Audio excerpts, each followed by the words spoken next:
Good morning, everyone. Today is September 16th, 2019, and here is today's Monday Morning Minute.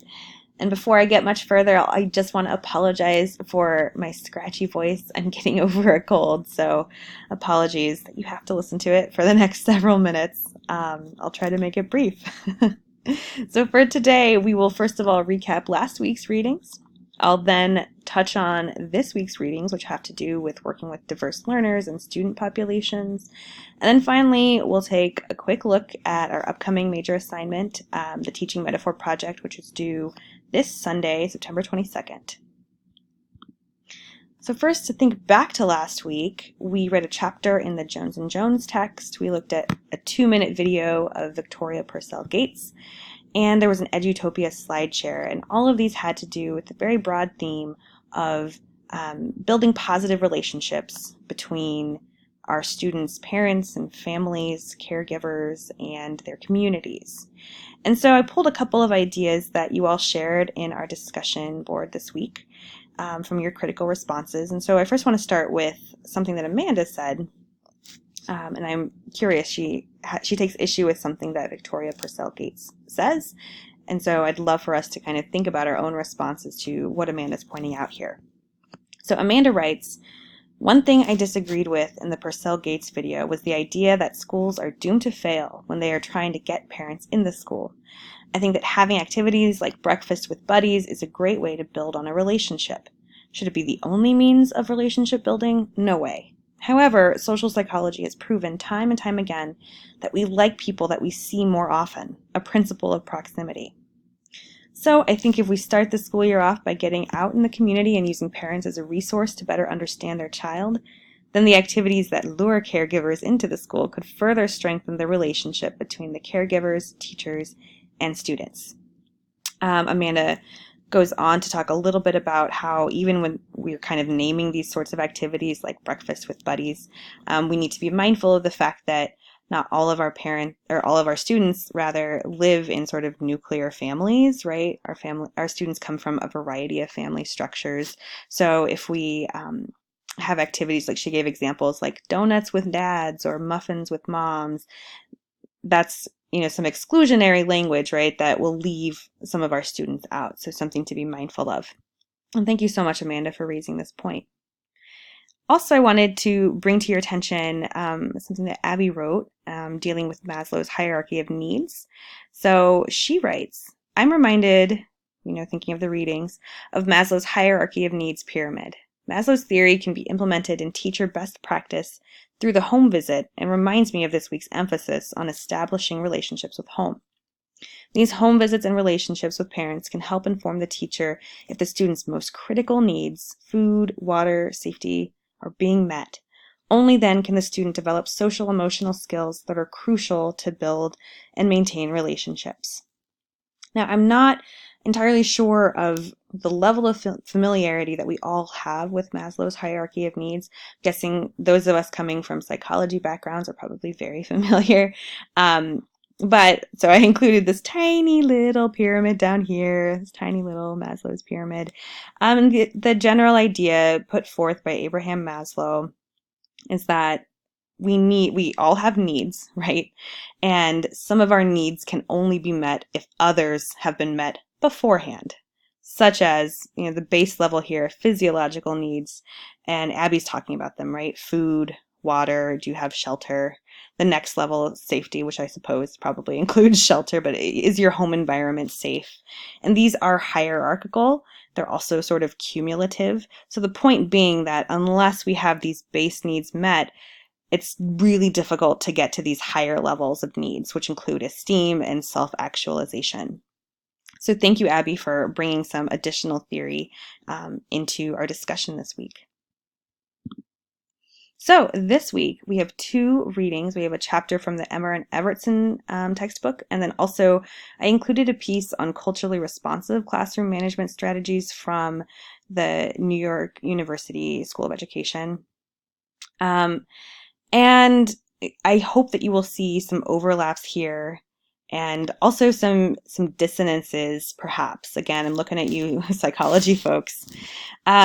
But here are some important things to keep in mind. Emmer and Evertson write pretty early on to this chapter, one size will not fit all. And this is true of our instructional practices. It's true of our curricula.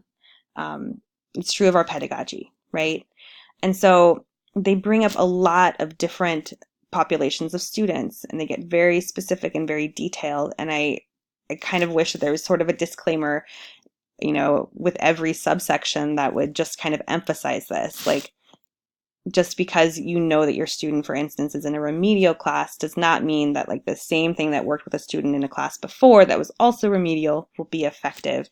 So it always comes back to knowing who our students are, knowing who they are as learners, knowing who they are as people, and using that information to make sound instructional choices, right? Another kind of big high-level takeaway is just that in our classes and in the sort of settings that we're in where we're interacting with students, we have to assume heterogeneity. Just assume that that is there, even again, if it's a remedial class or if it is a special education class. You have to assume that there is so much difference and so much particularity to every single case, and you need to modify accordingly. And then finally, we do not have a critical response this week, but I was thinking if we did, I would ask you all to consider this scenario. It's really brief. It's like maybe 3 or 4 sentences. It's scenario 12.1, and it's in the E&E textbook. That's on page 270. And just perhaps after you've read through this chapter, read through this teacher's situation and consider what you might do, what other kinds of things you might recommend to the teacher facing that particular situation. So with the second reading, this is just sort of a 10-page high-level executive summary of some research done out of NYU. And I think, like I said, there are some really interesting overlaps here that I'm interested to hear your ideas on, even though, again, we don't have a critical response. But if you have questions or if you come across stuff, I guess that's kind of stuck in your craw that you can't really let go of, please feel free to shoot me an email.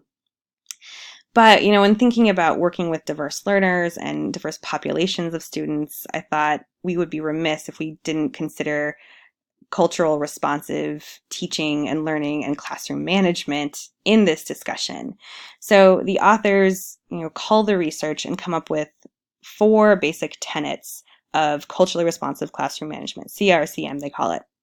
And the first is recognizing our own cultural lens and biases, which is touched on very lightly in the E&E textbook, but here they give it more depth and give more resources, which is really cool. Second, we need to know our students, right?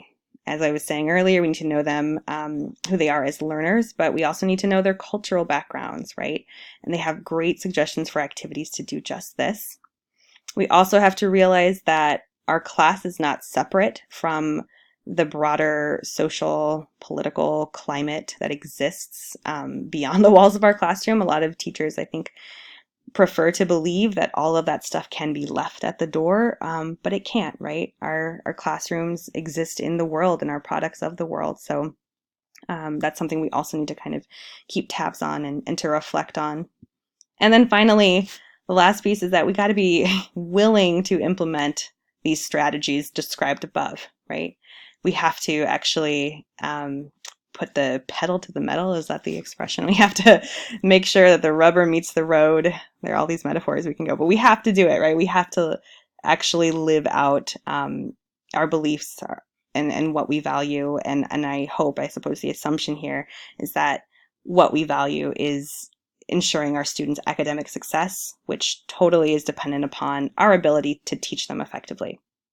So again, I think these are some really important readings, and I look forward to perhaps, if not discussing them this week in kind of the formal setting of the discussion board, perhaps like through your teaching metaphor project, some of this information might work its way in. So speaking of that, we do have our first major assignment, the teaching metaphor project, again due this coming Sunday, September 22nd. And just really briefly, in case it's helpful, the easy way to get there is just go into our Blackboard page, click on assignments over here at the left. That's where I am right now. Click on Teaching Metaphor Project. Here is the assignment description. We kind of went through this last week, so if you missed it, please go ahead and go check out last week's Monday Morning Minute. And then in addition to the assignment description, down here at the bottom, way at the bottom, click on that. This is where you'll actually submit it. So there is kind of a grading sheet as well. You can check that out, and you can just drag and drop your file here. Of course, if you have any issues, please let me know. If you have any questions about the assignment, I am all ears. I'm really excited to see what you all come up with. So thank you so much for your time and for listening, and I'll see you back here next week.